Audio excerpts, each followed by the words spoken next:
Olá! Chegamos hoje ao estudo dos capítulos 5 a 7 do livro de Êxodo. No versículo 1 do capítulo 5, a narrativa do livro de Êxodo é basicamente um conflito entre dois deuses, o Senhor e Faraó, uma vez que este último, segundo a religião do Egito, era considerado uma encarnação de Ra, o deus Sol.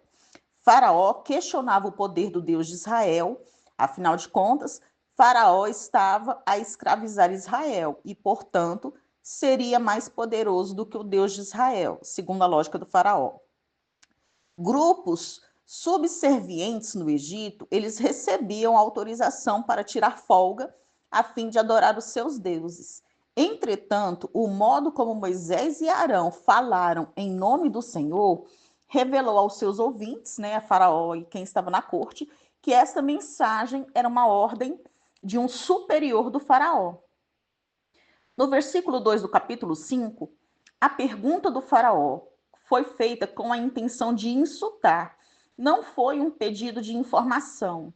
A declaração do Faraó, não conheço o Senhor, continua o insulto e de modo algum admite que esse não conhecimento é por ignorância. Certamente, Faraó acreditava que a resposta à sua pergunta retórica era: é evidente que Yahvé não é alguém que eu precise reconhecer e obedecer. O Faraó estava rejeitando a posição superior de Deus. No versículo 3 do capítulo 5, depois de apresentar a exigência divina, Moisés e Arão tentam argumentar racionalmente com Faraó. O Senhor era o Deus dos hebreus. A distância seria apenas uma jornada de 3 dias. A desobediência à ordem de Deus poderia reduzir seriamente a força de trabalho do Faraó. No versículo 7 do capítulo 5, os tijolos da época eram muito maiores do que o de hoje em dia. Eles eram moldados de lama do rio Nilo com palha, a fim de aumentar a resistência deles. No versículo 10 do capítulo 5, os feitores dos escravos e os líderes de seções passavam a ordem pelas fileiras. Durante os eventos dos versículos 6 até o 19, Moisés e Arão não intervieram. Essa esmagadora resposta do faraó mostra sua supremacia humana.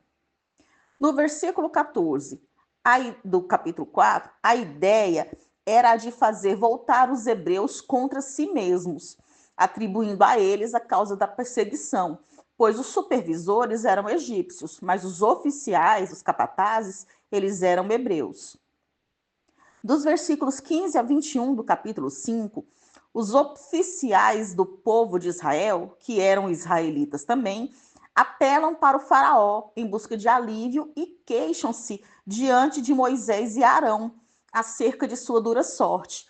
Consideram Moisés o responsável por sua morte iminente. Eles acreditavam que Moisés os fizera tão repugnantes ao faraó que eles iriam matar os israelitas. Dos versículos 22 a 23 do capítulo 5, na qualidade de mediador, Moisés apresenta diante de Deus a sorte adversa do povo de Israel. Esse padrão é reiterado por todo o livro de Êxodo. A resposta de Deus no capítulo 6 assegura que a situação desesperadora daria ocasião para o Senhor entrar em ação poderosamente. Agora nós vamos falar sobre o capítulo 6.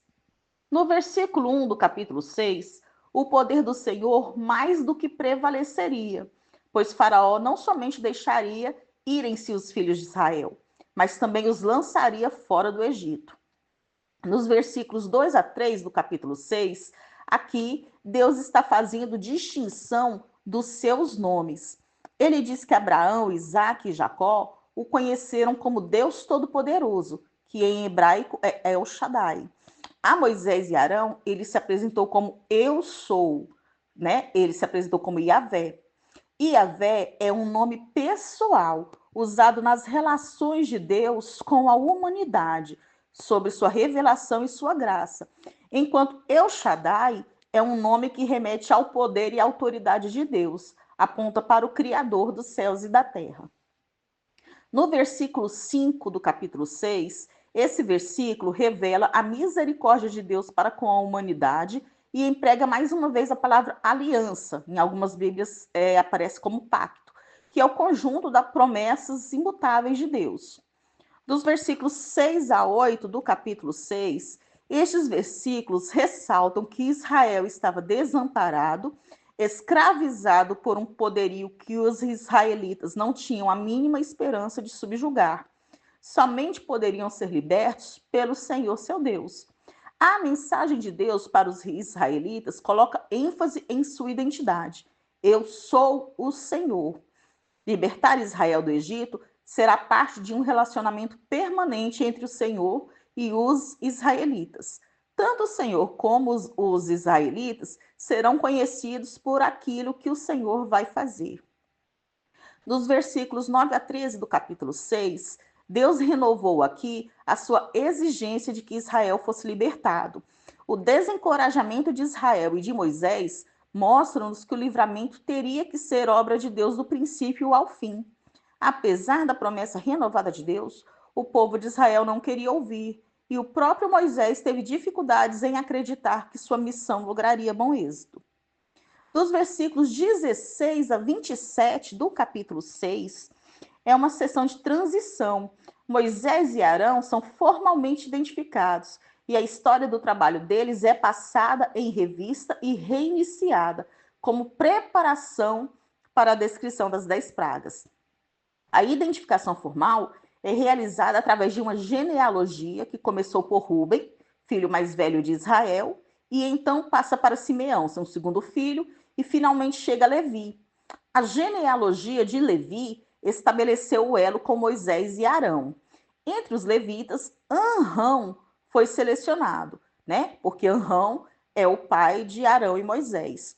Os nomes subsequentes nessa listagem constituem a linhagem sacerdotal de Israel. Percebam que nenhum descendente de Moisés é mencionado, mas os descendentes de Arão continuam, pelas duas gerações seguintes, a estabelecer a sucessão sacerdotal de Arão através de seu sucessor Eleazar. Agora falemos sobre o capítulo 7. Dos versículos 1 a 5 do capítulo 7, Deus prometeu fazer o coração do faraó resistir. Desta vez, usando uma palavra que também descreve a opressão que o faraó impôs aos israelitas. O faraó tinha tornado a escravidão deles amarga ou cruel, e em contrapartida, seu coração se tornaria duro.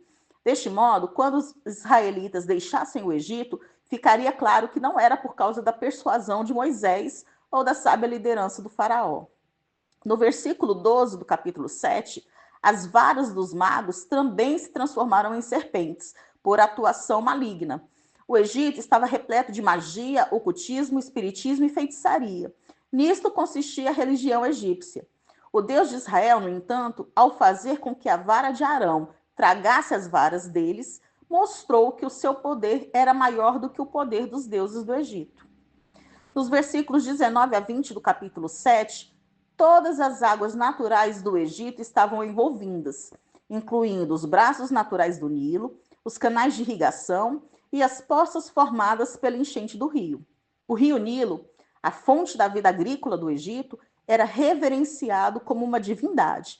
A começar com essa praga, ficou demonstrada a superioridade do Senhor sobre o panteão dos deuses egípcios. Aqui nós temos a primeira praga, né, que o Senhor enviou ao Egito.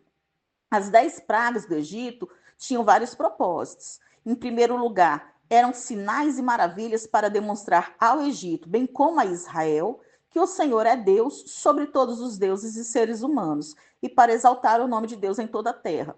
E, em segundo lugar, elas foram executadas a fim de consolidar a fé de Israel e de convencer os israelitas do poder, amor e supremacia de Deus. Encerramos aqui, então, o estudo dos capítulos 5 a 7 do livro de Gênesis.